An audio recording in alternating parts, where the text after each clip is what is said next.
परमपूज्य श्री गुरु आणि सामुदायिक प्रार्थनेसाठी उपस्थित सर्व प्रार्थना मित्र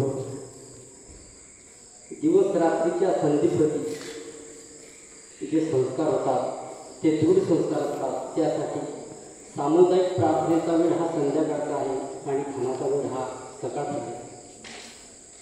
राष्ट्रसंतांनी सर्व धर्माचा समन्वय साधून सामुदायिक प्रार्थनेचं महत्त्व तुम्हा आम्हा सर्व विश्वकल्याणासाठी हे वरदान दिलेलं आहे।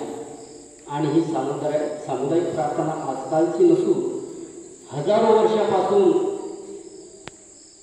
चालत आलेली एक परंपरा आहे।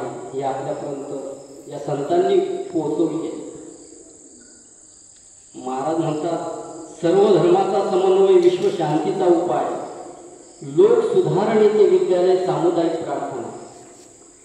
परंतु प्रार्थनेचं महत्त्व जोपर्यंत आपल्या रोमरोमात घेणार नाही तोपर्यंत सामुदायिक प्रार्थनेचं महत्त्व आपल्याला समजणार। आणि सामुदायिक प्रार्थनेमध्ये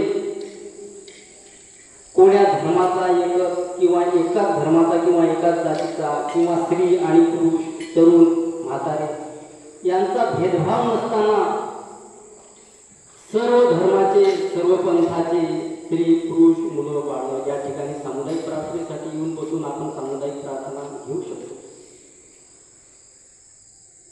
आता थोडक्यात सांगायचं झालं, राष्ट्रसंत एका ठिकाणी म्हणतात, हे शुद्ध आसन खादीचे वर बोलत किया शोभला, हा नील दीपक लावितो बघ शुद्ध सात्विक ही कला, बघ धूप दीप आरती एक एक साधी योजना, किती गोड वाटे या जीवाला सामुदायिक प्रार्थना।